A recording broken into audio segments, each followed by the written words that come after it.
La particularité vraiment qu'on a ici à Nivelles, c'est la diversité des types de survol. Donc on peut voler au-dessus de la zone industrielle, une zone agricole, une zone urbaine, voie de chemin de fer, zone autoroutière, château d'eau, zone militaire. Et donc pour les entreprises, les centres de recherche ou les universités qui viennent nous voir, c'est vraiment cette unicité qu'ils viennent rechercher, parce qu'à partir d'un seul point de décollage et d'atterrissage, ils peuvent survoler plein d'environnements différents.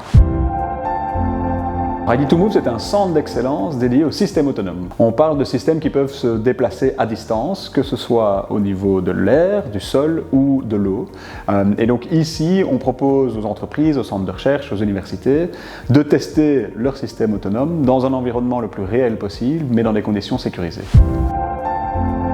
Ça vient de Capinov au départ, qui est l'incubateur nivellois pour les entreprises. Et à côté d'ID2Food et d'ID2Green, c'est créé ID2Move, avec cette idée de voir un peu plus vers le futur et d'imaginer des choses qui vont nous impacter en tant que citoyens ou en tant qu'entreprise dans les futures années. Avec la particularité, encore une fois, de ne pas se focaliser uniquement sur les drones aériens, ce qu'on voit de plus en plus, mais de développer toute la chaîne de valeur, du maritime jusqu'à l'aérien.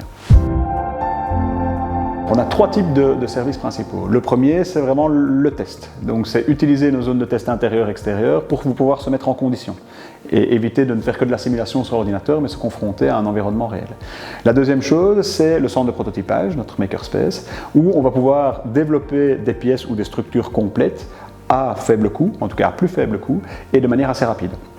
Et la troisième chose, c'est le coaching, c'est l'accompagnement. Donc ça, c'est le cœur de métier de Capinov, où on va accompagner les entreprises dans le monde du drone ou en dehors du monde du drone, et on va les accompagner de manière à leur permettre d'évoluer avec une connaissance plus spécifique sur le monde du drone, que ce soit en termes législatifs, en termes de développement commercial, internationalisation, etc., etc. On peut faire plein de choses, on peut imprimer essentiellement des pièces de drone, mais dans ce cas-ci, on peut carrément imprimer la structure complète du drone. Donc tout ça est fait avec de l'impression 3D, et derrière, évidemment, on va venir le compléter avec des moteurs, avec des hélices, avec des batteries. Ici, c'est un cas spécifique pour pouvoir mettre des capteurs de qualité d'air. Mais donc la structure peut être entièrement créée sur ordinateur et puis imprimée en 3D. C'est un prototype, donc il n'est pas commercialisé, mais l'objectif, c'est en effet de permettre au drone d'aller voir s'il y a un gaz dangereux qui s'est échappé plutôt que d'envoyer un être humain. Et donc en insérant les 2 capteurs de qualité d'air, on va pouvoir détecter un gaz à distance et pouvoir prendre une décision avant d'envoyer une personne physique sur place. Donc mon rêve, c'est que ça puisse continuer à se développer, et donc indirectement, ces entreprises vont devoir tester des choses et donc venir chez nous.